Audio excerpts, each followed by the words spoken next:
Peace. What's going on, everybody? Give everybody a chance to tune on in before I start diving into this topic for today, man. I'm feeling real motivational. I just got some energy that I want to pass along, so I'm going to give everybody a chance to tune in and tap in with your boy before I really start building and breaking things down. So we got an important topic that we need to break down today, and I'm talking specifically to my black men out here. This message, this is basically like Elijah Muhammad stated, the message to the black man. So I'm gonna give everybody a chance to tune on in before I really start diving into this conversation, this dialogue. Really just gonna be a venting session for me because I gotta get some things off of my chest, man. We got brothers out here that's just acting soft, man. That's just acting lame and soft and just like afraid and weak. Cowardice, man. We got some soft men out here. We got some soft men out here hiding behind weapons. Sweet Tea, peace, what's going on with you? How you living? How you feeling? Give y'all a chance to tune on in. Like I said, we got a bunch of cowards out here, man, hiding behind these weapons. Hiding behind these weapons. It's time to put an end to that, man. It's time to talk some sense into these cowards, man, because that's what they are. They're cowards, hiding behind weapons. Cowards, man. Punks, just soft. Just soft, just lame.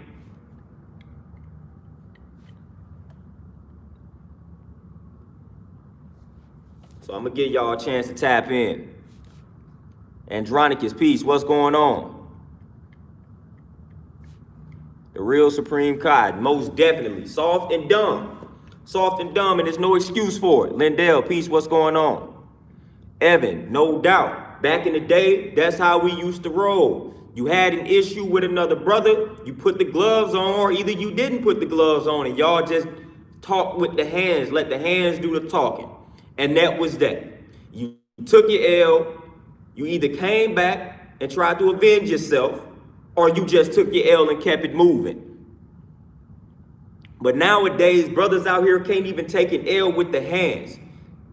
They can't even watch their homeboy take an L with the hands without somebody reaching for a gun. And they think we supposed to give them some type of credibility for that? No, that's lame and that's soft. And you got to live the rest of your life knowing that you took a father away from a young black child. You done took a son away. You done took a son away from some black parents. You done took a brother away from that black sister or for another black man, that black brother. So you taking people away from their families because you can't take an L with the hands, and you got to live the rest of your life with that. With that consequence, you being soft, you not able to take an L with the hands. That's something you got to live with. Nick, peace, what's going on? Montel, peace, what's going on with you? Sean H, peace, what's going on? Killmonger X, no doubt, most definitely. Tryon, you already know, man. I'm about to get back into that mode where it's really time to just go off, man, because people, we need that energy back out here, man. It's time to just go off.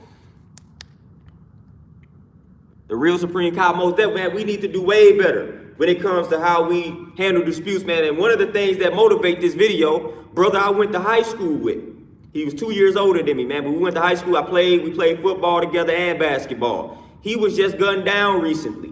And he was gunned down, he was killed, man. So I had to go back up to my old high school yesterday for a candlelight for the brother, for a bro.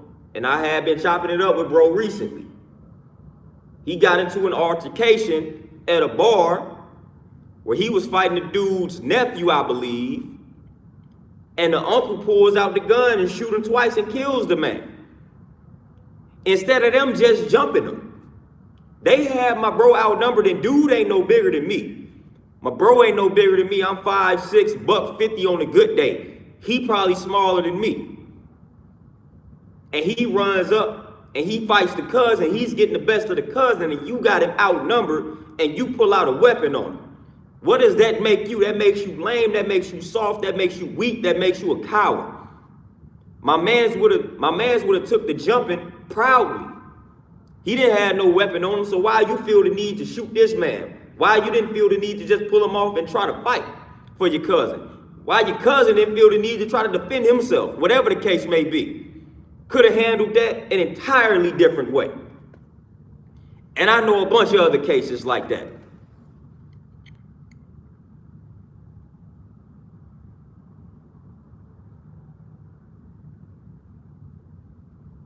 Laugh or die, that's one way to deal with it, man. We deal with testosterone. That's one way to deal with it. Back like when we used to play sports, man, we let out the aggression. Mean that's healthy at the end of the day, man. If you got a situation with a brother, and if y'all not able to work it out verbally, which obviously that would be the best route, then instead of going to the gun violence, man, just box it out. Just box it out. That's how we used to do it back in the day. Didn't cause many problems. I'm still cool with a lot of brothers that I boxed with back in the day when we had our disputes. When that testosterone got a little too high, instead of us reaching for weapons, we would put on gloves and we would let that aggression out. And everything would be cool after that. Now, obviously, if you can afford to talk it out with a brother, then that's fine. But for the most part, dudes don't be thinking out here, man. So if we want to get that aggression out, put some gloves on. Fight instead of reaching for some weapons. That's the better alternative. Obviously, it's another alternative outside of fighting, but if that alternative is not going to work, let's at least do something that we know will not kill the person, man. Put on some gloves. You can have casualties while you boxing, of course you can, but you more than likely will have a casualty when you bring a gun into play, especially when there's no reason for the gun to be into play.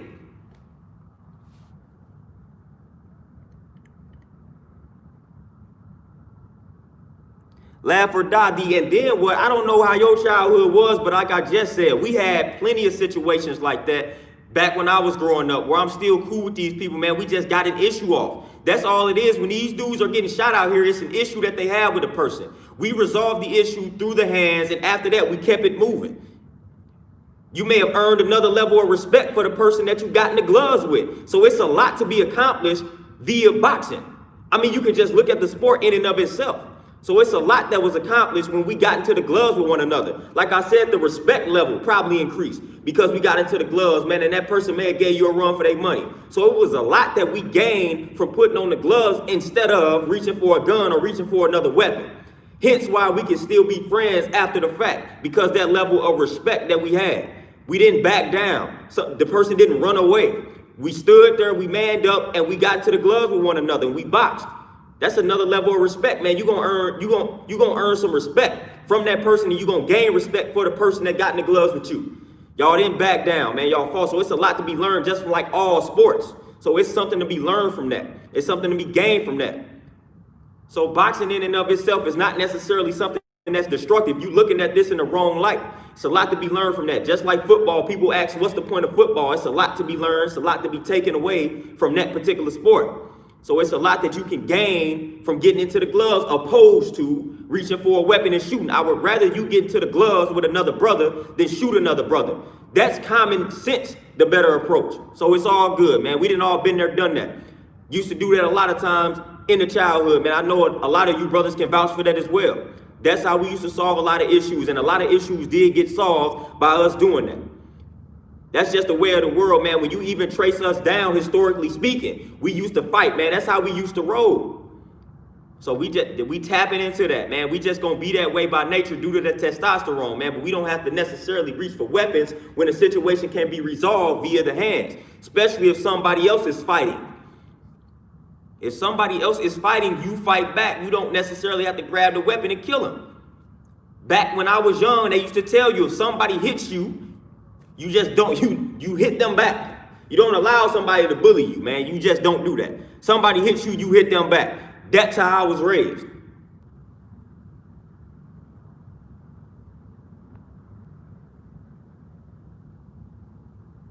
Walker, no, most definitely. Most definitely. And then it's just, it's a good trait to have, man. It's a good trait to have. Just being able to defend yourself. It's almost like talking about what's the point of a martial art. Like, it's always good to know how to utilize your hands because you never know. So I feel like that's valuable, man, to just know how to defend yourself out here. It prevents people from getting bullied and all type of other things, man. So that's a valuable trait to have, man. Being able to use your hands and not being afraid to use the hands. That being a smaller person, I was one that avoided bullying and things of that nature because I wasn't afraid to fight.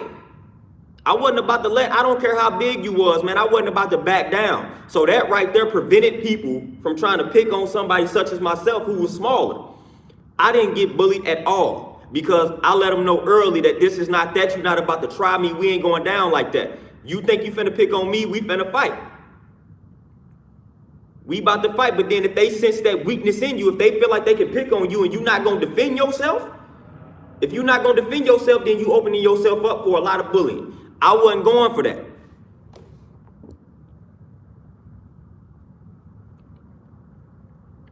Yeah, Walker, no, most definitely. This is where we need to get back to the old school. Yeah, Montel, we overlook utilizing the hands. We overlook utilizing the hands, man, whether it's a martial art or whether it's boxing. Nothing wrong with that. Nothing wrong with two brothers getting inside of a ring or just putting gloves on, boxing it out. Nothing wrong with it, man. You getting stuff off your chest. You getting stuff off your chest. It becomes weak. It becomes soft when you are a sore loser and can't take an L. And sometimes it don't even reach that point to where we even utilize the hands. Brothers out here just shooting because they don't like the way a brother looking at them. Or you may have stepped on a brother's shoe or something. Then some of the issues, we're not even gonna get into some of the issues being caused by women too, dealing with certain women. That can lead to another brother shooting and killing you.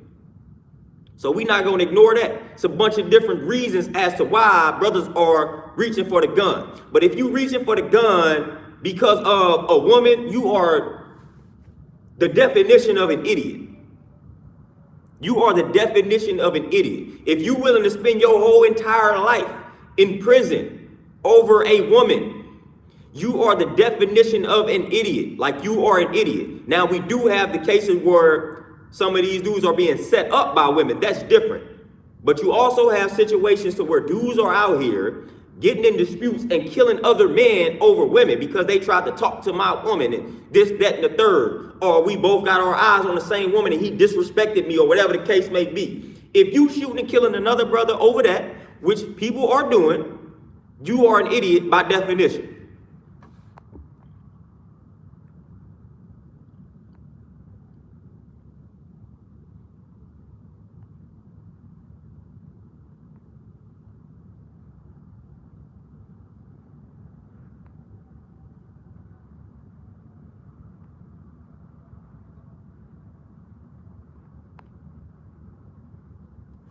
Oh, melanated, I'm not, hey, police can have the guns and we can have the guns.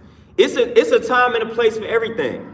It's a time and a place for everything, man. It's a time for war, it's a time for peace. It's a time to utilize the hands and it's a time to utilize the weaponry. But we wasting the bullets on one another instead of wasting the bullets or utilizing the bullets on the people that we really need to utilize the bullets on. We wasting the bullets on one another. We wasting the bullets on one another. So when it comes down to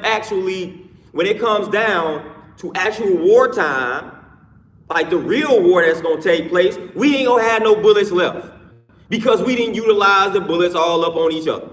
So when it's time to actually go to war, the real war that we talking about, we ain't gonna have no bullets left. That's why we need to utilize the hands and preserve the bullets. Preserve the bullets, utilize the hands. Because when it's gonna be time to utilize the bullets, we not gonna have any. We not gonna have any. And that's the problem. So it's a time and a place for that. But the time and the place for that is not on your own brother, unless your life is literally in danger. And for the most part, like I said, for the most part, when these brothers pull the guns out on one another, their life is literally not in danger. Just like with the situation that I pointed out with the homeboy that I know. The man's life was not in danger. He came out of the cut out of nowhere and shot bro like out of nowhere because bro was getting the best of his cousin. So his life was not in danger. Now again, if somebody's shooting at you, by any means, you got to protect and defend yourself. But if somebody is fighting you, why are you pulling the gun out? Again, we got to preserve the bullets. We got to preserve the weapons because it's a major war that's about to occur and we going to need all of that ammunition for what's about to go down. We not going to have none. We're not gonna have no ammunition. It's gonna be gone. It's gonna be gone. Then what we gonna do?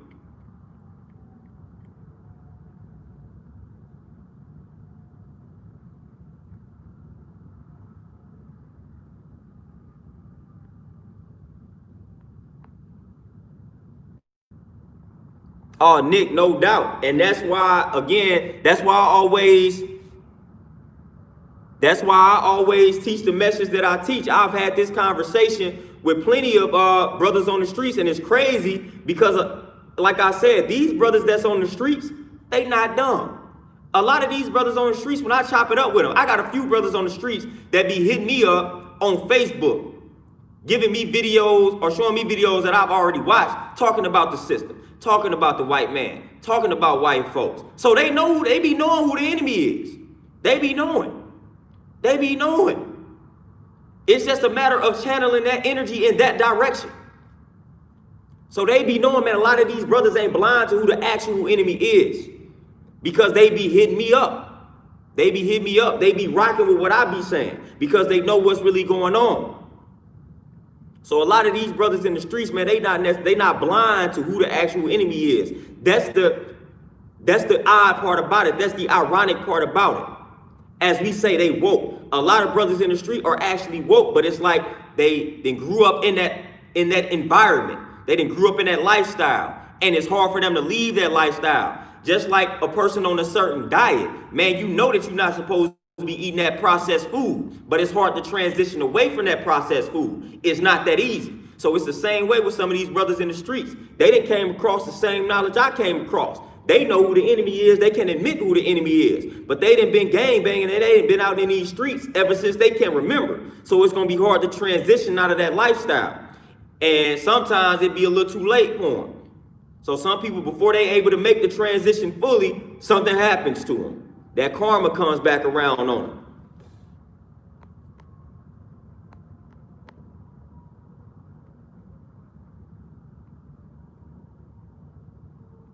CCH, most definitely. It's self-hatred. Instead of them killing themselves, which they truly want to do because they hate themselves, they gonna kill somebody that reminds them of self. So that's what's happening. Instead of me killing myself because I'm not gonna do that. I can't do that, but I do hate myself. I'm gonna kill anything that's a reflection of me. Basically, that's killing myself. So that's what's going on, man. We got that hatred for self, and as Malcolm X will tell you or ask you, who taught you how to hate yourself? Who taught you how to hate yourself? But we have this deep self-hatred to the point where now it's time for us to kill and assassinate anything that's a reflection of us. And that's what's happening. That's what's happening.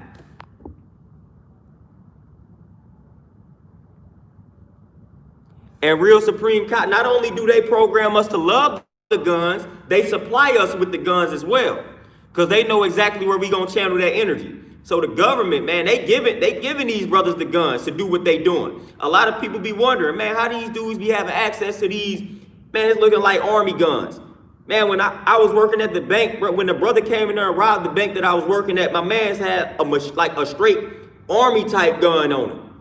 Straight machine gun on him. Like, where did that brother get that gun from? Man, the government supplying them with the guns, just like the government supplying them with the drugs out here. So the government is involved in all of that. The government giving them the guns. Tukey Williams wrote about that in his autobiography.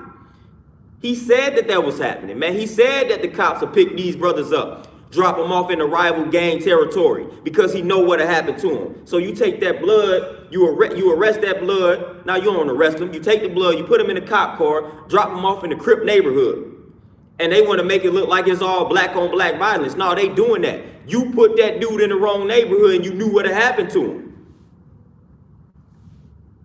A lot of these brothers don't be going out of their way looking for issues, looking for trouble, man. These cops got a hand in that.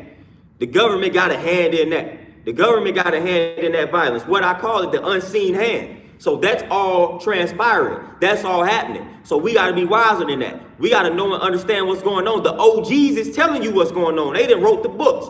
So you cripping out here, man, just listen to what Tukey Williams said.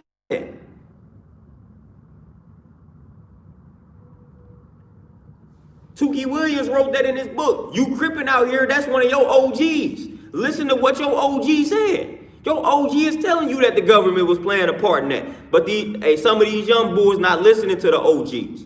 But your OG let you know off the rip what's happening.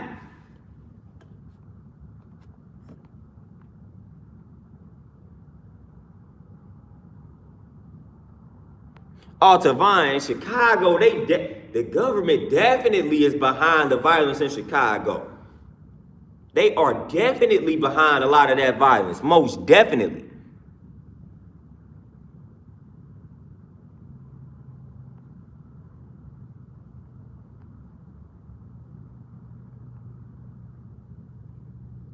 Melanated multiverse, and that's the thing. It ain't even the fact that they don't even know you enough to hate you. They ain't gotta know you, like I said. It ain't even gotta be, bro. You ain't even gotta be doing good these days. You just reminding them of themselves, and they just hate themselves so much that they willing to take it out on you. Man, because I done seen some extreme cases to where, man, it ain't even about hating on the brother that's doing good. And then don't let you be an innocent bystander in the situation, man. It's just crazy out here. It's crazy out here.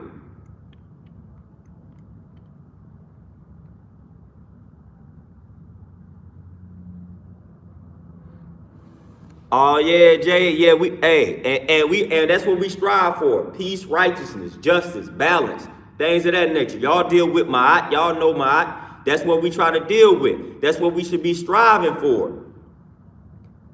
But man, we just got a lot. We got a lot of children that have become fatherless, man, for some senseless nonsense. For some senseless nonsense, man. And we got a bunch of wars against us, man. We warring with each other, but then we got a bigger enemy that's wiping us out. So we gotta watch our back on too many different levels, man. We gotta watch our backs on too many different levels, man. I gotta watch out when I walk down the street. I gotta be paranoid. Then when I go inside these institutions, these white-owned institutions, I gotta be paranoid. We trying to wipe each other out. They trying to wipe us out. Come on, now we gotta create the safe zone. We gotta create the safe zone.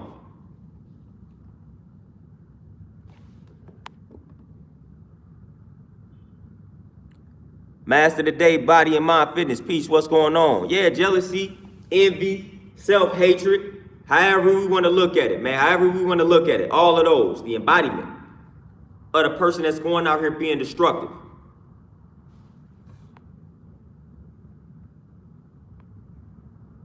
Address it for the future, man. Peace. What's going on?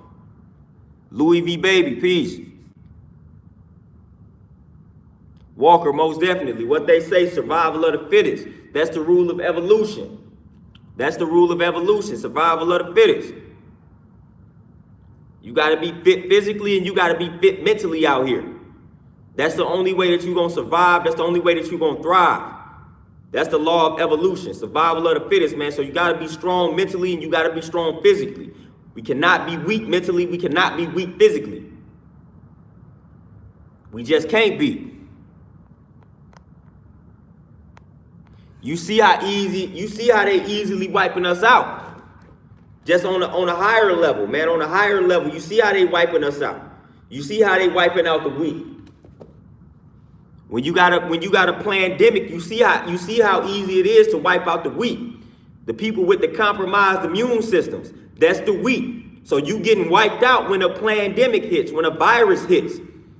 You got the weak immune system. You compromised the compromised immune system. It has now made you weaker. You will be wiped out, or your chances are higher that you will be wiped out if you come across this virus. That's planned depopulation. They doing that to get rid of the weak. They doing that to get rid of the weak, and they have made us weaker via the foods that they are feeding us, via the way that they are polluting the environment, via the opportunities or the doors that have closed on us. The lack of opportunities, I should say. So they create that poverty, that state of poverty. When you create that state of poverty, now you got things like, oh, we're going to now eat unhealthy because we have to, because we don't have the money. So now you done created that state to where I'm now impoverished. So now that affects the way that I eat, that affects my health. So when that affects the way that I eat, now I got diabetes, now I got hypertension, now I got high blood pressure, now I'm frustrated, now I'm depressed, now I got dementia, now I got Alzheimer's, this, that, and the third. So it creates all of those problems. And only the strong can survive that. But not too many can survive that type of situation. And that's all by design. Even the way that they got us going at one another, that's by design. Like I just talked about. We done talked about the projects in the projects in our previous videos. And the trap. You call it the trap. They call it a project. Look at both of those words. A project, the trap. Andre 3 Stacks talked about that in the song, man. What's the meaning of the word trap? I mean, come on. You call it the trap. We literally call something the trap, man, and we got it, and we think that that's cool. We in the projects, and we not able to look at that beyond the surface. Projects, trap, and we wonder why we are in the state that we in. Come on, man. Come on. They let you know what's up. They let you know what's up. Housing projects. Housing projects. How about we not give these people decent jobs to where they can afford to take care of their families? So we're going to force them to find alternative methods to take care of their families. Then we're going to supply them with the drugs, and we're going to supply them with the weapons. And we're going to bunch them all together in a housing project. What do we think the end result of that is going to be? What we think the end result of that going to be? Oh, we already know. Because we did the project with the lab rats. When they started fighting over food, man, they started turning on one another. The lab rats started eating one another, started killing one another. That's the project. We nothing more than a science experiment.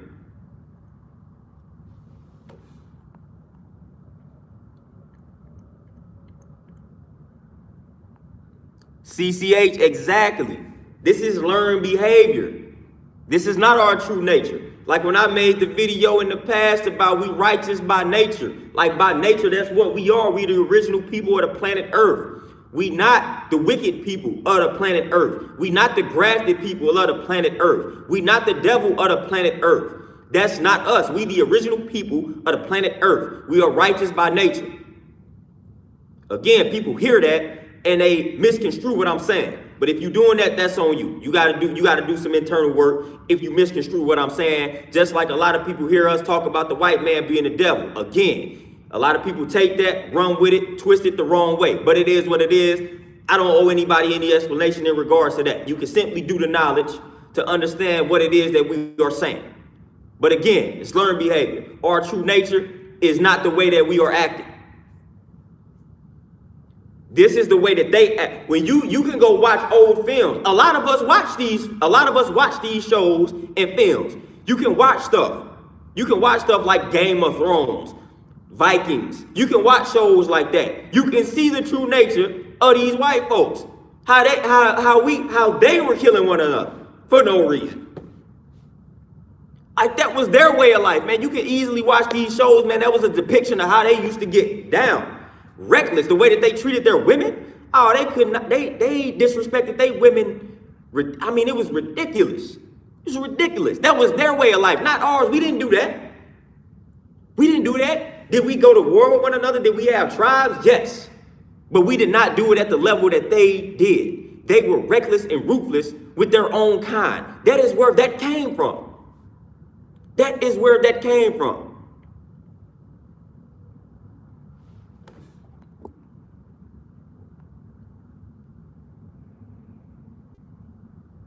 Laugh or die, we can get above and beyond their level.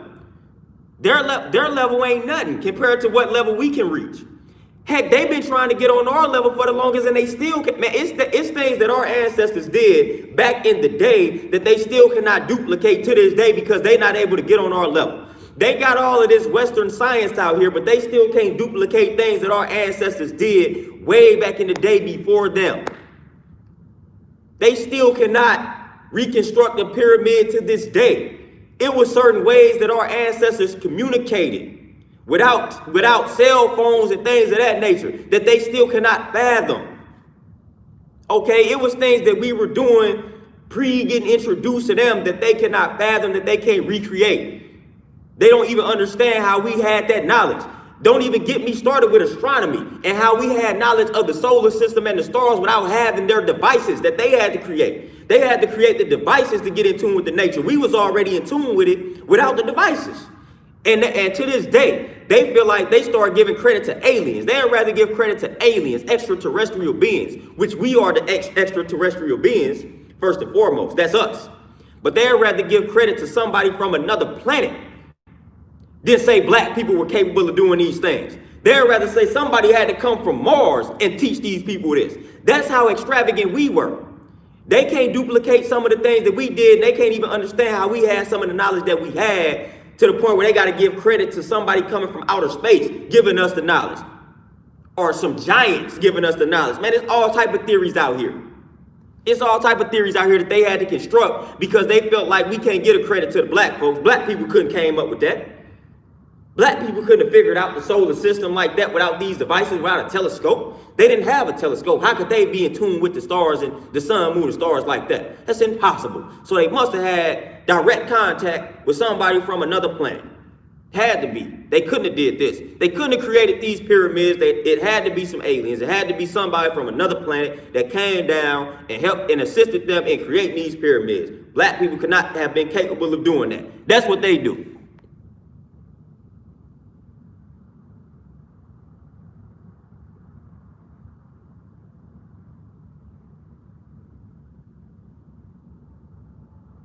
CCH, the reason they have become, I'm not even gonna say they have become smart, because they utilize a lot of fear tactics. So really, I'm not even gonna call them smart at the end of the day, because I ain't even gonna do that. But it, like the brother said, savagery. But Elijah Muhammad got a good word for it: trick knowledge.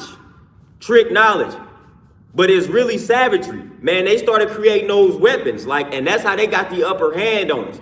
They started really manufacturing those weapons, man, and they really utilized those weapons on us through savagery, through the trick knowledge, through deception.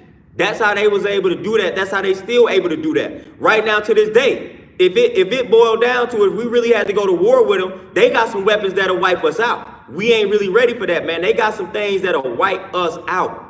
So that not always, but they, for the most part, they have the upper hand on us in regards to weapons. So they got things right now that'll just wipe us out. So it came down to a civil war. If we really had to go to war with them, we ain't got the type of weaponry that can compete with them. That's why I say we need to get our brightest minds together on a scientific level and create the same type of weapons that they got. But see, that was never us by nature. We didn't really feel like we had to get down like that. You got to understand, when we was introduced to these people, when the European man came, when we came into contact with them, we had a certain view of humanity, right? We didn't think of people could be that wicked, or people could be that deceptive. So we was open to them. We was like, oh, okay, humanity, another human, another people. Okay, we're gonna welcome them with open arms. We trusted them because we had a certain view of humanity. We never came across these people before. So we don't really know what to expect other than what we think we would normally expect from your everyday average person. So it kind of caught us off guard when we first interacted with them. Because we too loving, we too accepting. And I feel like that's our downfall, and that's part of the problem. We too loving, we too accepting. We try to embrace and we try to love everybody. I don't love everybody, and I'm not going to lie and say that I do. I'm not even aiming for that. I don't want to love everybody. My love is precious. Everybody can't get my love, point blank, period. So I'm not out here trying to love everybody, man. So I feel like that was part of our downfall, man. We just too loving, too accepting. Gotta be more critical. I'm gonna go to the church, for example.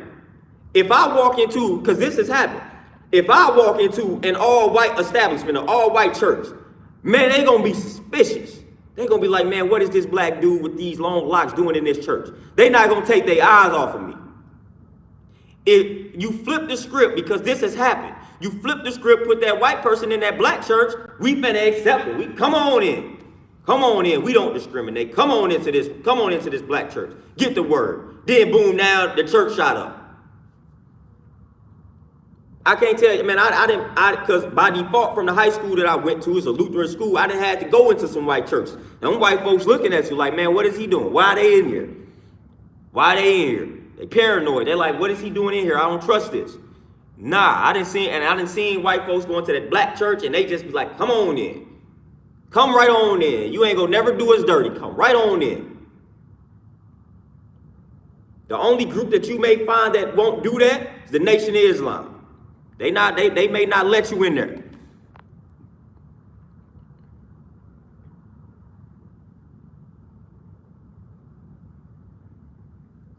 D Monty Magic, they can't exist by themselves. They know that they need us. They know that they need us. If you wipe the original people off the planet Earth, humanity will not last too much longer after that. So they know that they need us. They know that they can't afford to wipe us out. But depopulation, it's population control. They don't want it to be so many of us, because what'll happen is if so many of us do realize the power that we have, then they gonna really have a problem. So they gotta keep this illusion of we the minority in check. So they gotta always strive to depopulate the black population. That's why they doing that.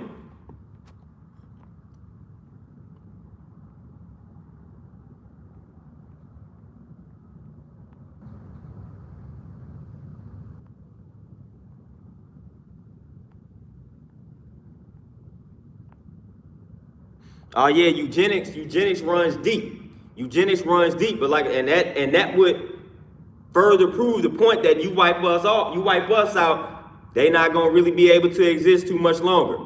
They ain't gonna be able to exist too much longer. An honest white person to tell you that. I guess a bunch of honest white scientists that'll let you know that. So they need the original people of the planet Earth on this planet. They need it.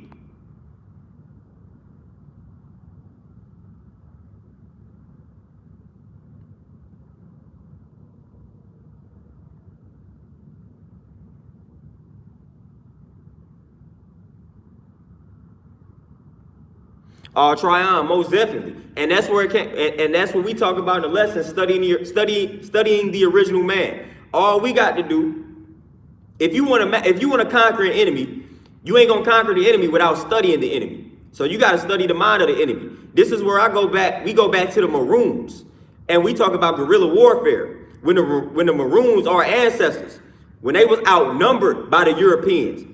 When they was outnumbered by the Europeans and they had less weapons than the Europeans, those Maroons was getting the better of those Europeans, of those British soldiers. They was getting the better of them. They was getting the best of them because they mastered their environment. They mastered how the enemy was moving. And they capitalized off of that. They was like, all right, we're going to use the environment to our advantage. Guerrilla warfare. That was us. We created that. We was outnumbered, so we can't go heads up with them because they got us outnumbered. So we got to master the environment. We master the environment, then we got to master how they move. We got to master their tactics. They did that, man, and those British soldiers, man, they couldn't compete. They couldn't compete with those Maroons. They had to get them to sign a treaty. So when those Maroons signed a treaty, that actually corrupted the Maroons. The Maroons should have stayed true to those Maroon roots. When they signed the treaty with the British, then that made them weak. That made them sell out their own people. So that treaty was the downfall. Those Maroons was getting the best of the European through guerrilla warfare tactics, and they was outnumbered, had less weapons. So we got to do things like that, study their methods, study their tactics. And at that point, it ain't even about who's wiser or who's more smart. It's about just studying their tactics, mastering their mind, mastering the way that they move, and then moving based off of that. And a lot of them, they put the formula out here. All you gotta do is read them books. Read the books that they have written. They letting you know how they move. They letting you know how they move when you read the books that they have written out here. They are letting you know how they move. All we gotta do is master the way that they move, and we can conquer them, and we can reclaim our glory. But we gotta master the way that they move. We gotta master the way that they think. It's a game, man, and we gotta learn it. What they say is chess, not checkers. We always gotta be 10 steps ahead of them. The only way to be 10 steps ahead of them, I'll put it this way, 10 thoughts ahead of them. So we got to be 10 thoughts ahead of them, along with being 10 steps ahead of them. But the only way to do that, we got to know how they thinking. We got to know how they thinking.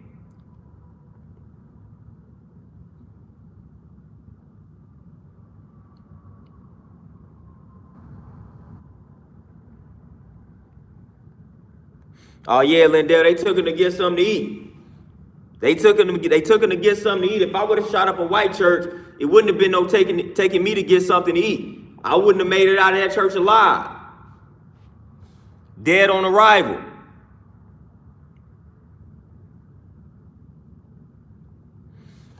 Yeah, Tavon, you've heard me talk about selective breeding and eugenics. We talked about the grafting process.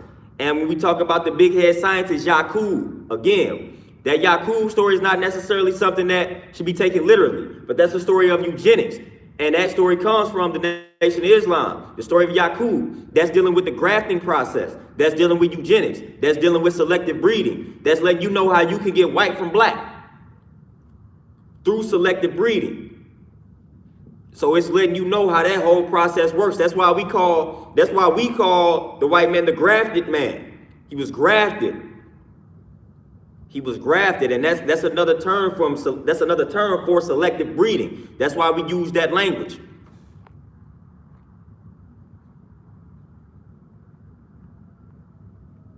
Tavis Banks, most definitely. That's exactly why they do. And yeah, D Monty Magic, man, you doing them a favor. You're doing them a favor when you accept something for minimum wage. And for the most part, the people that work the minimum wage jobs, you working a lot harder than the people who making millions, than the people who making thousands. You doing all the dirty work just to get paid the bare minimum, just to not get paid enough to keep your lights on. But you out there slaving.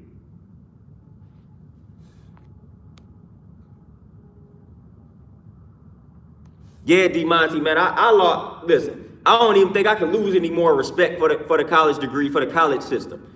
I don't even think I can lose more respect for it. And you talking to a person that got 2 degrees, but I don't even think I can lose any more respect for college than I have already lost. But you, most definitely, the more that you learn, the more that you realize you don't know, and then the more you realize that you have been lied to.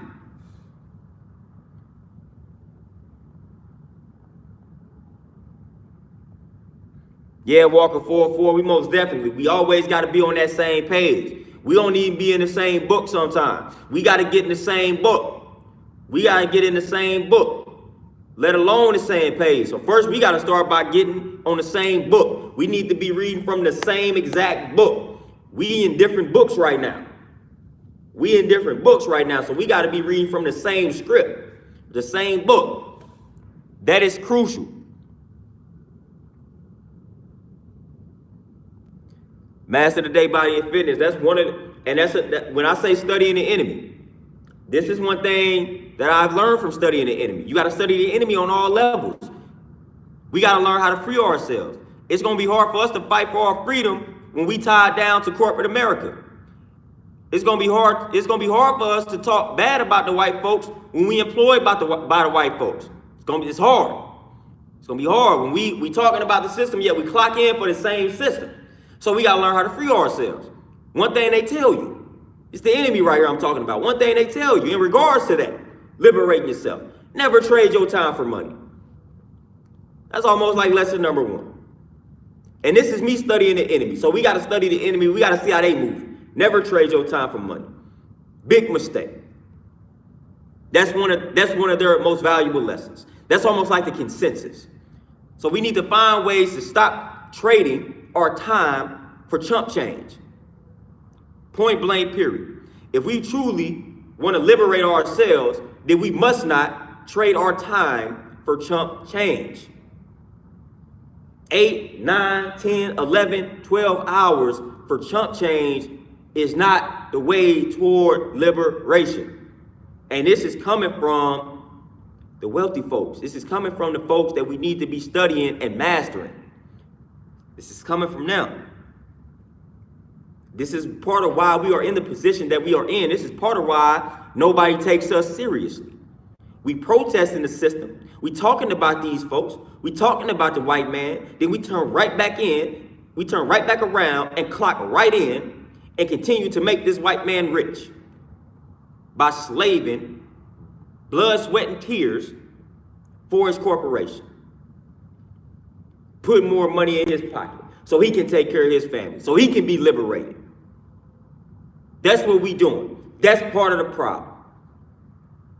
That's part of the problem, and a lot of people can't handle that, but that's part of the problem. We turn around, hoop and holler. That's just a contradiction. We hooping and hollering, we talking about the white man this and the white man that, yet we are employed by this very white man.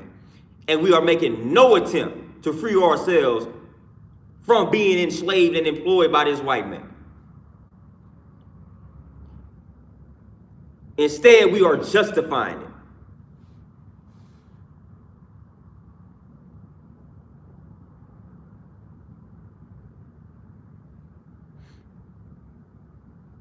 Oh, D-Monty Magic, man, what Ice Cube say, man? He ain't really concerned about Africa because we got problems right here in America.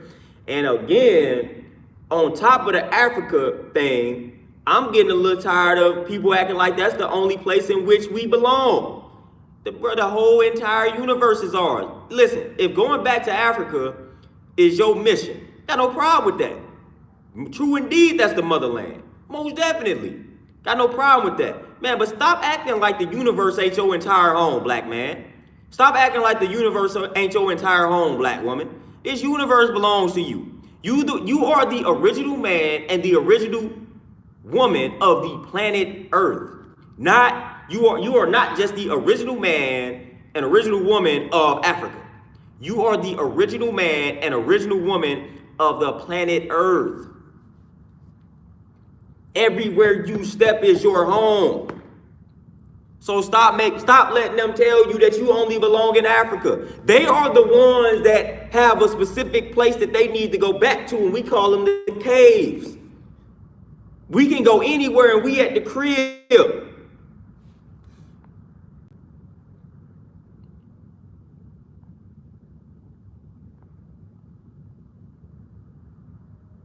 Like, we are at the crib. Anywhere I go, I'm at the crib. I go to Asia, I'm at the crib. We can even go to Europe. We at the crib, man. Original people of the planet Earth. Don't forget that.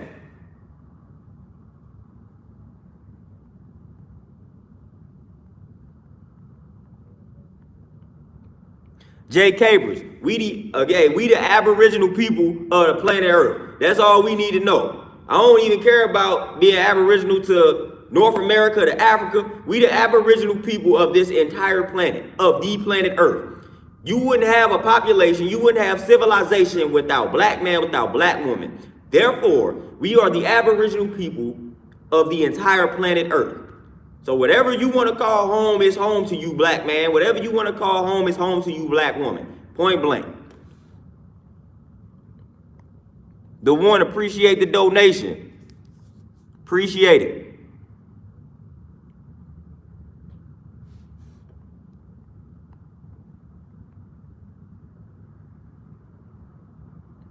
Kurt Sr., man, the Black Panther, man. Just think about if none of our movements were infiltrated. Let's think about that. If none of our movements were infiltrated, where we would be. Black Panther Party, if it didn't get infiltrated. If Marcus Garvey, the UNIA, all of that, if that wasn't infiltrated, where would we be? If Malcolm X was able to start his movement, like in the physical, if Malcolm X was able to really get his movement off the ground, where would we be? They infiltrated all of our movements. So just imagine if they didn't infiltrate any one of our movements, where would we be? Things would be a lot better. You would see the tide would have changed.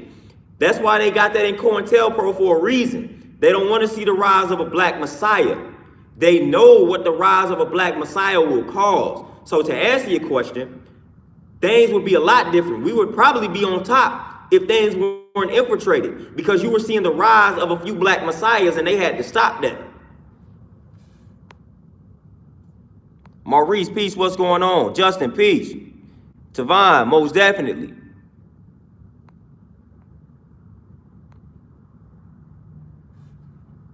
Oh, Tavon, yeah, Malcolm was definitely ahead of his time. Most of them were ahead of their time. The thing of it is, like I said, I can't give credit to Malcolm X without giving credit to Elijah Muhammad. I can't give credit to Malcolm without giving credit to Elijah. If it wasn't for the message to the black man, you wouldn't have Malcolm X. He wouldn't have turned into that. And Elijah Muhammad was definitely ahead of his time in a lot of different ways. Because like I talk about, just even on a dietary level, you got people out here talking about intermittent fasting, and Elijah Muhammad had been telling you to do that. But then the science world just caught up to Elijah Muhammad talking about intermittent fasting. When he was telling you to do 1 meal a day and eat to live, they just called it intermittent fasting and made it seem like they created it. Elijah Muhammad had been talking about a Big Bang theory when he talked about the triple stage darkness and the atom. And when the atom cracked and what happened when the atom cracked. Then science want to get a hold of it, and then they want to start talking about Big Bang and stuff like that and life generating from the atom. Elijah Muhammad had been talking about it. So a lot of our brothers were ahead of their times. From Elijah to Malcolm to Marcus Garvey to Khalid. You name it, man. You name it. You name it. Most of our elders and ancestors were ahead of their time. Huey, Bobby Seale, Fred Hampton, man, all of them. Come on, they were ahead of their time. Amos Wilson, man, the list goes on. All of these brothers, Assata Shakur. Come on, now don't get me started on the sisters. Now we have plenty of sisters. Shahrazad Ali. Come on, they ahead of their time. Even when Sister Soldier, when she was out here going hard, ahead of her time. So we ain't gonna never neglect and forget the queens. Now we always gotta incorporate them.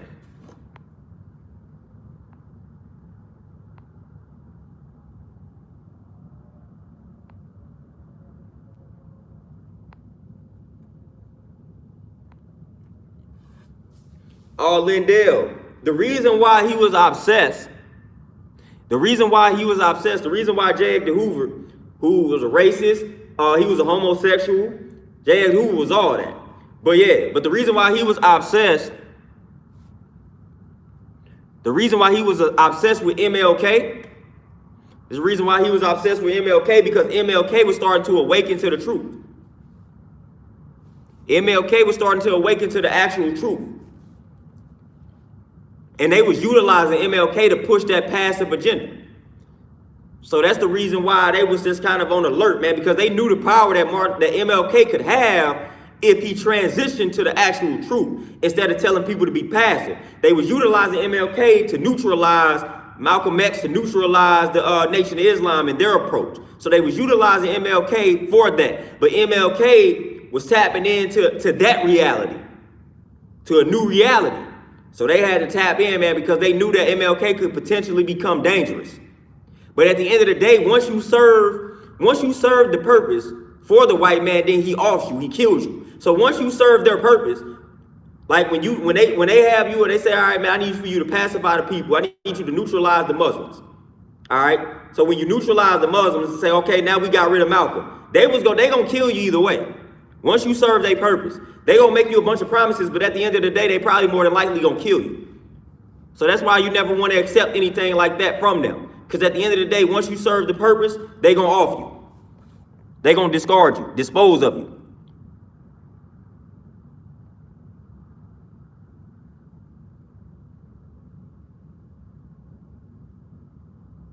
Freezing the game, man. I got some Masons in my family. And Message to the Black Man is definitely a must read. 48 Laws of Power, if you're looking for a book to master how these white folks move, that's the book.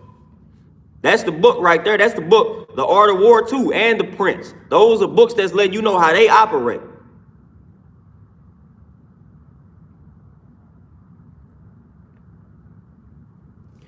D. Monty, the NOI didn't protect Khalid. It's real simple on that. They protected Khalid while he was, before he started having his little situation with the nation. But before that, you protected. But when he started having his little situation with the nation, then that is where the problem. So Khalid went through the same type of situation that Malcolm did for the most part. I mean, it's a little different, but he had his little situation where he was starting to rise a little bit too fast, and he was becoming a little bit too powerful on his own. So they don't want you to rise more than Farrakhan. They didn't want you to rise more than Elijah Muhammad. That's the downfall to the NOI, in my opinion. In my opinion, Malcolm X was becoming a little too popular, and I felt like the jealousy and the envy creep in a little bit. Now, again, your devout Muslims, your devout NOI members, they not gonna necessarily see it that way, which I can respect it because that's your way of life, that's your culture. But at the end of the day, on the outside looking in, being objective towards it, that's essentially what happened. Khalid Muhammad was coming out here speaking truth to power, and he brought a lot of attention to the nation, and he was becoming popular. A lot of people had their eyes on Khalid. So they had to do something about that. They didn't like that. So once they had that situation going, when he got suspended and all that type of stuff, man, then that's when the protection ceased, because the NOI, they gonna protect Farrakhan before they protect anybody else. Farrakhan is the person that they protected, not Khalid. Like, Farrakhan is the person. So you not touching Farrakhan, but you can touch anybody under Farrakhan if they start talking a certain way. Same with when Elijah Muhammad was on that. Elijah Muhammad was to not be touched. You couldn't try to touch Farrakhan, man. Try to get up on Farrakhan, not happen. So Farrakhan is the chosen. So Khalid was becoming a little too big for the situation. Now y'all know how that go. Y'all know how that go when it comes to movements where you have somebody at the top. When you have that hierarchy, you have problems like that. You had that power struggle. So they don't like that.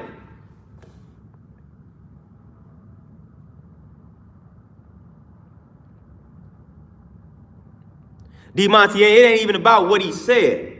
It's about the fact that he was generating that attention. People were talking more about Khalid than they was talking about Farrakhan.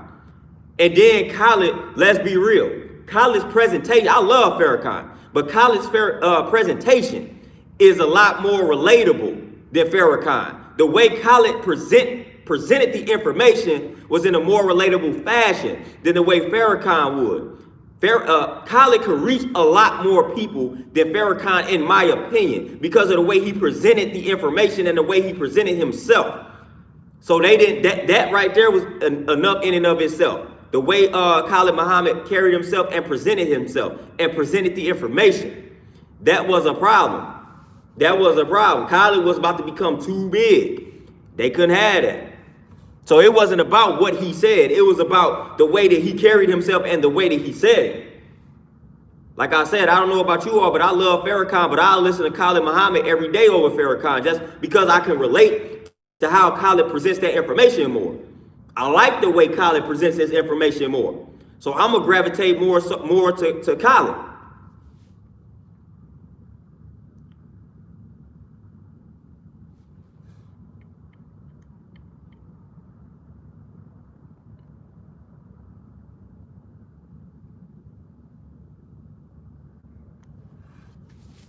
Oh yeah, freezing. This is that. Like, through all of what I'm talking about, this is definitely the best time to be alive.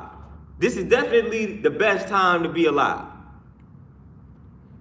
And it's definitely the best time to be the original man. Man, what Tupac say in Smile with Scarface? He said, man, what you sad for, you black. You know what I'm saying? Tupac said that in Smile, man, we ain't got nothing to be sad for. We black. You the original man. You the original woman. You ain't got no reason to be sad. You ain't got no reason to be depressed. Everybody wants to be you. Everybody wants to be you. Everybody.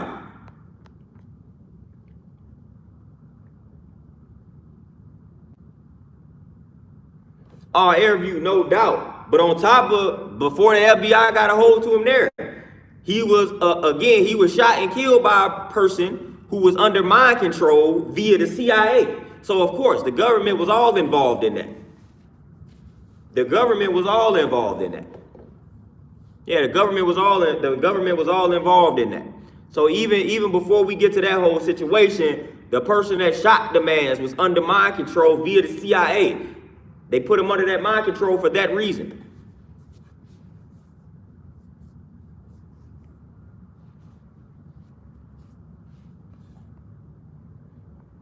Yeah, D-Monty, we always doing the work, man. We gonna carry on the legacy.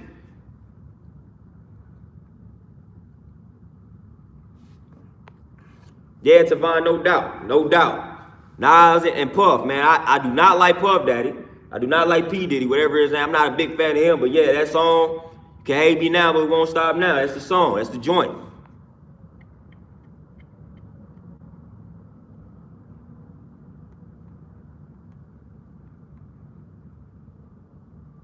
Yeah, Jay Capers, and like I said, man, MLK had that meet. He met up with Elijah Muhammad and all of that before he was assassinated. Told Elijah Muhammad, man, everything you saying about the white man is true. I believe it.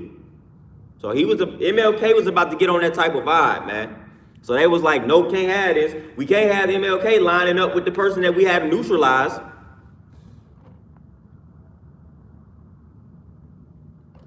Yeah, Justin, if it's one, like, I just can't find myself to rock with anything P. Diddy does, man. P. Diddy had to really show and prove to me that he really sincere or authentic. I really just don't rock with a dude like that.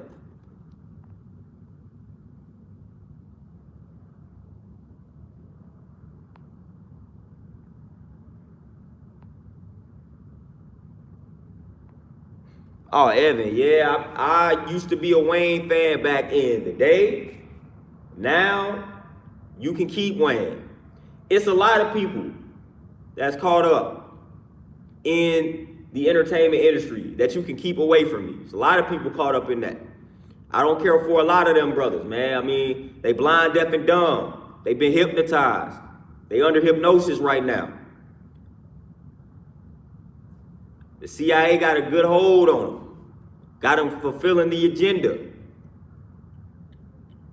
Lil Wayne to come out here and talk about the cops. He'll give credit to the cops. He'll say he ain't got no reason to hate the cops. Cops ain't never did nothing to him. The people that looked out for him the most are white folks. You know, Lil Wayne to say something like that, but then he'll be out here fake claiming to be a blood though. He'll be fake claiming to be a blood though. So he wonder why the white folks have his back more than a black brother, because you out here fake claiming to be a gangster, bro. You out here fake claiming to be a blood, and you talking about white people that had your back, and white cops ain't never did nothing to you. But you fake claiming to be a blood though. At one time they was having on all blue too. So they out here set tripping. But you out here fake claiming to be a gangbanger, which is destructive in your community. And then you want to talk bad about the brothers in your community in regards to why they protesting. You ain't never had no bad experiences with the cops, but you out here fake gang banging though. You adding to that problem. Nah, man, chill on out.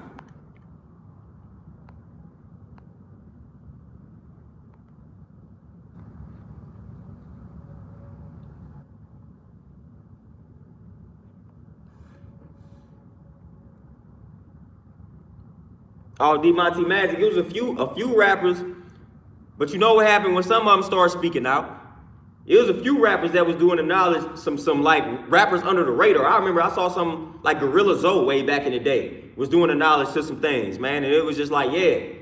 But some of them, man, it's like when you take that oath, like a lot, like they know on the most part, but this the way. And we got some Masons on here, but like the way that it works, like when they reach a certain level, like they still not hip to what's going on all the way at the top. So they still blind to what's really actually happening at the top. So they still blind, deaf, and dumb to a lot that's really going on, but they know enough.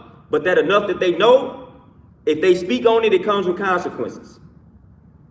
Hence why you see the people that speak on it, certain things happen to them. When you take that oath, that secrecy, silence, like when you speak on it, something will happen to you. Something will happen to you.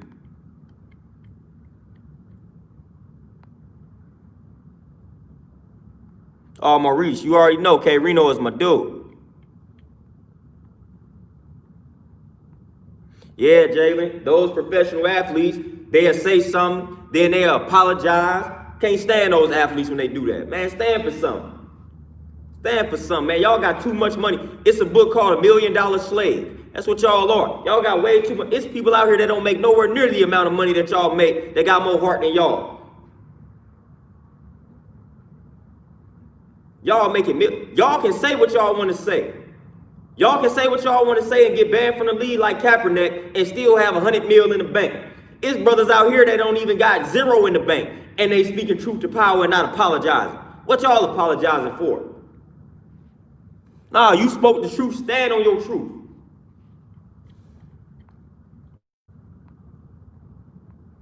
Walker, that's exactly what happened to Pimp C. And they wanted to make it look like a drug overdose. Man, if y'all don't know about the Pimp C song or the UGK song Purse Come First, man, that's my brother Pimp C was dropping information.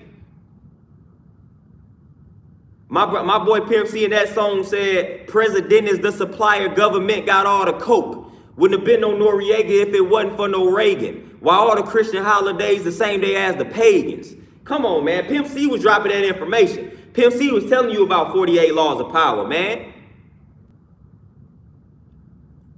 He was telling you about all that, man. Pimp C was finna drop some information on you. Pimp C was awakening. And then next thing you know, boom, they say it's the OD.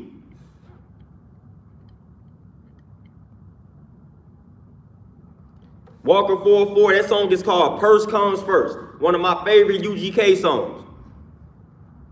One of my favorite UGK songs. And then Living This Life. That's another UGK song. At the end of that song, Pimp C started dropping science, man. He started telling you the art of war, 48 laws of power. He was telling you what books to read at the end of that song, Living This Life. Pimp C was on it, man. Pimp C was on it. Pimp C had got locked down, got jammed up, and was doing the knowledge. He made use of his time, and he was finna come out and do something with that. And they was like, nope.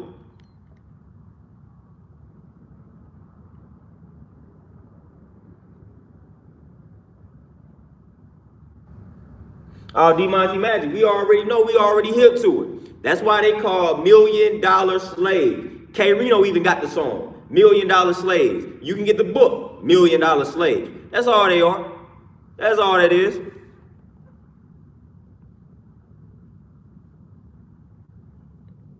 Man, you can listen to Tupac whole discography, and you finna get the jewels dropped on you.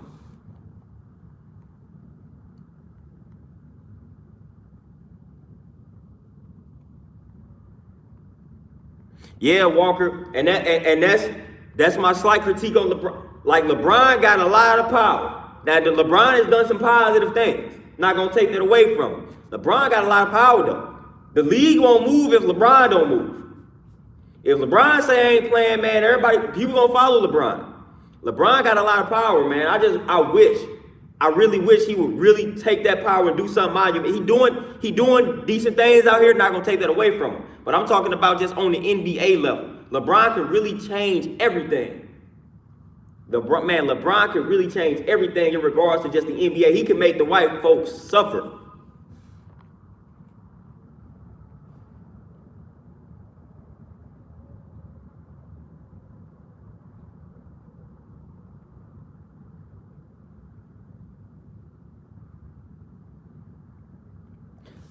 Justin Green, man, I got an example. Man, I got some personal examples of stuff like that happening. People not investing in their communities, but investing in other communities. I got some personal examples of that. It's wild. It's wild out here.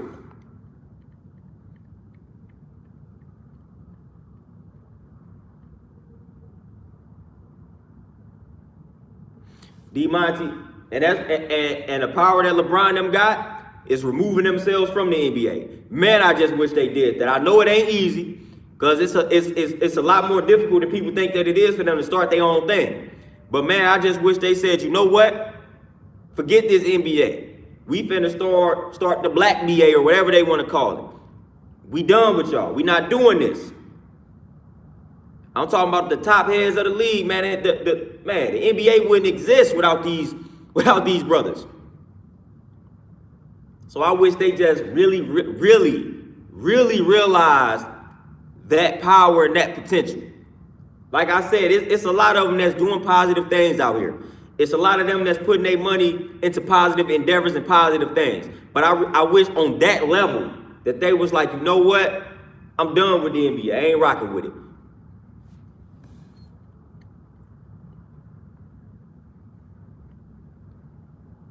Yeah, Walker, Kyrie is actually a prime example of what happens to you when you start speaking, when you start opening your mind up. They start painting you to be this weirdo. That's exactly what's happening with him. Sherwin, man, you know, and what's crazy, a lot of these brothers got basketball courts in their cribs. Man, they can just go to each other's crib for the most part and hoop and film it. It's too easy in 2020 for you to like do your own thing, man, as far as streaming and stuff like that. They can do exactly what I'm doing, and they can be at each other's crib. Man, these dudes be having basketball cribs in their own, basketball courts in their own crib. So it wouldn't take nothing from them, man. Just set up something.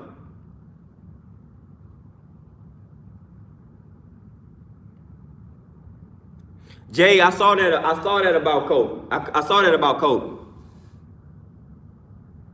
Tavon, they waiting. It's gonna take like Kyrie, because I can see it in him.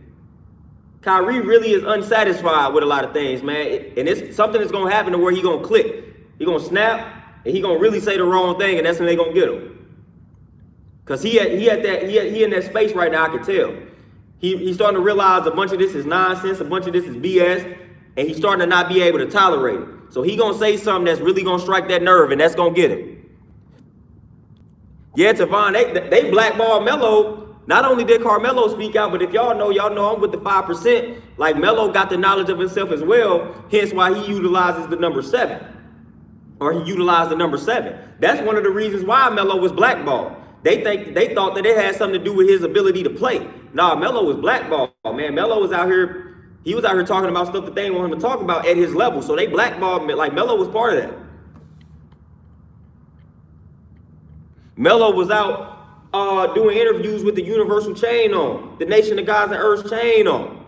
You can't do that, Melo. You can't do that. Somebody look up the science behind that chain, and then they gonna come to see that these people that rock that chain, that rock that flag, say the white man is the devil and the black man is God. No, we can't have that. Melo got to be blackballed. Yeah, Craig Hodges, Jay Capers. I got a book on Craig Hodges. That book is deep. That's one of the books I recommend. That book. It's his autobiography. In that book, he also talks about R. Kelly too. How R. Kelly had an affair with his wife at the time, and he talked about how troubled R. Kelly was. So in that book, I got some like intel on R. Kelly, man. R. Kelly was like troubled from the beginning, from the rip. And basically how his wife, Craig Hodges' wife, was the aggressor in the affair with R. Kelly. So it was like she was pushing herself on dude. So it was like, man, that situation was crazy. But Craig Hodges' autobiography, I recommend everybody read that. It's called A Long Shot. That's one of the best books. But it talks about him being blackballed from the NBA because he was standing on his square, man. He was rocking the dashikis and stuff when they win a championship. But he got blackballed. And he just now getting back on his feet.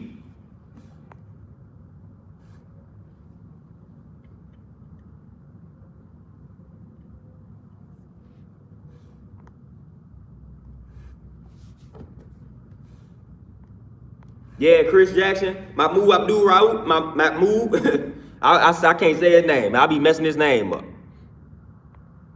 But yeah, Chris Jackson definitely got it. But Craig Hodges, people sleep on him. People sleep on Craig Hodges. People forget about that. Craig Hodges even talked about he tried to get Michael Jordan and Magic Johnson on board. Craig Hodges knew the power that was in the major athletes at the time. Craig Hodges said he tried to talk to Magic Johnson and Michael Jordan, and he tried to get them in on some things. And he was like Michael Jordan. He said Michael Jordan was receptive to it, but he just didn't have the knowledge on it. So he was like, man, he was uncertain about it. But Craig Hodges said he talked to Magic Johnson and Michael Jordan about the stuff that he was on.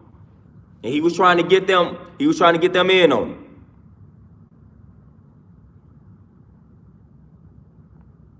Oh yeah, they had to kill Allen Iverson. Allen Iverson was letting you know that it's okay to be yourself. It's okay to rock the braids, the baggy pants. It was okay to be yourself, black man. Allen Iverson was letting you know that. They was like, no, sir.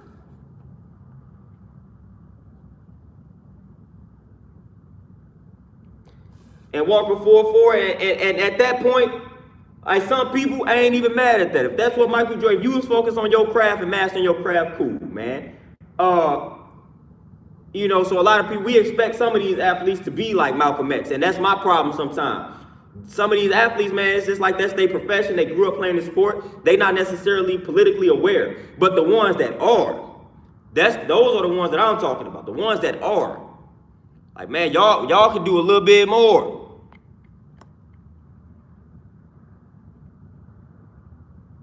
Yeah, Mahmoud Abdul-Rauf. Yeah, aka Chris Jackson. Airview, I most definitely will do a video in the future behind that.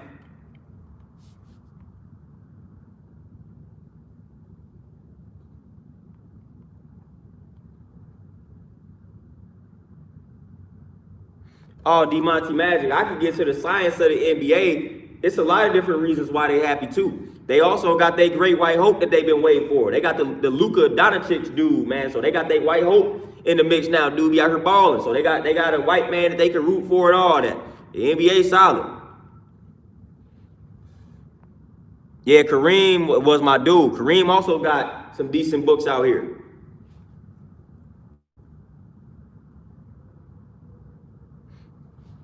Yeah, Walker 4-4. I get caught up in that all the time, and I'll be mad at a person, but then I gotta realize, like, man, it just ain't in that brother to be that. That just ain't it. Like Michael Jordan, just a ball player. Michael Jordan ain't grow up revolutionary. Like that just wasn't in Michael Jordan to do it. So I'm like, I can't expect for Michael Jordan to be that. He got introduced. Craig Hodges said he introduced it to him. He didn't necessarily say Michael Jordan was like not open to it. It was just Michael Jordan just lacked the knowledge on it. And he was just focused on his game, man. He was focused on being the best basketball player. And at that point, man, I gotta be like, all right, bet. So now you just gotta focus on somebody else.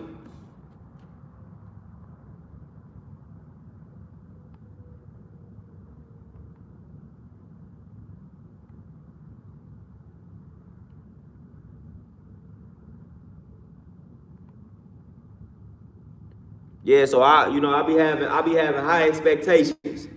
I be having high expectations, man, because I be feeling like brothers in certain positions, man, especially when you speak out, man, when you come out and you say something, man, if you feel like it's an actual fact, man, don't retract that statement, don't take it back.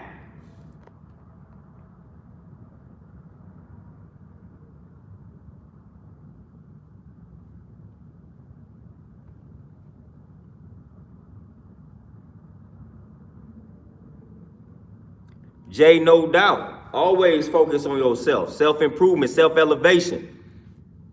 No doubt. Yeah, Walker, that's what I'm saying. Like Michael Jordan reality was a totally different reality from the reality of somebody else, man. So at the end of the day, it's like, I got you. It's almost like Kobe at the end of the day. Kobe was on the same type of mindset as Jordan. Kobe just wanted to be the best basketball player in the world. When Kobe retired, then that's when he started to gain a little bit more insight and stuff like that. But man, when Kobe was balling, Kobe was locked in.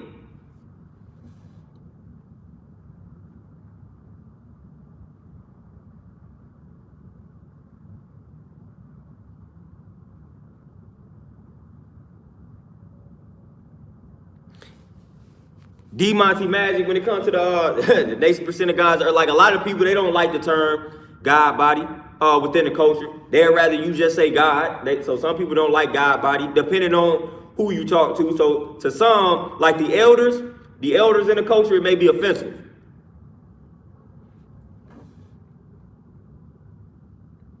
But you know what's funny, D-Monty? I just started rewatching The Oz. That's crazy. Like I just started rewatching it from episode 1. I'm about to just rewatch that. That's crazy though, that you mentioned that.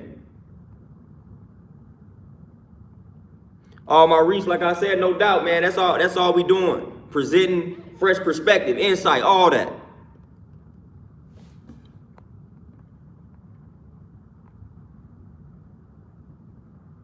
Yeah, Air View, what they say, unapologetically black. You gotta be unapologetically original, unapologetically authentic. You gotta be that. You gotta be that. Like that's how you gotta live, that's how you gotta maneuver, that's how you gotta operate, that's how you gotta function. When you function like that, no limit. They say sky's the limit, but we beyond the sky, so there is no limit. Infinite possibilities. What they say, knowledge is infinite. So infinite possibilities, man, once you operate under that original or authentic foundation.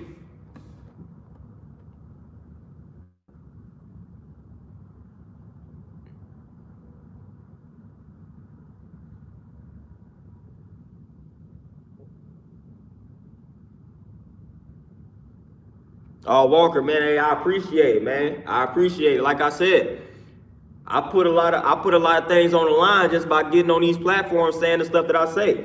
It's certain things that I just won't even be able to go back and do. Like I can't go back and deal with corporate America because I'm on these platforms talking bad about the white folks. So I'm like, I'm committed to it fully. Because they look you up. You fill out applications, they looking you up. They look me up, they gonna find videos. So it's doors that's closed on me. So I'm committed to the cause. I ain't got no choice at this point.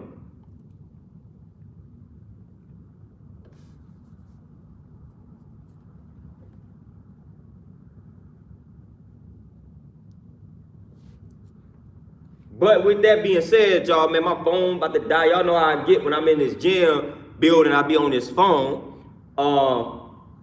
But I gotta get this gym ready. I got some sessions that I gotta prep for. So this was a nice dialogue, a nice interaction.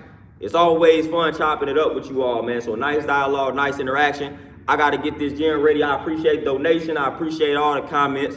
Appreciate the dialogue. Appreciate y'all taking the time out of y'all days to tap in, tune in to your boy. I'm gonna get this gym ready for these sessions. Y'all enjoy the rest of this Wednesday.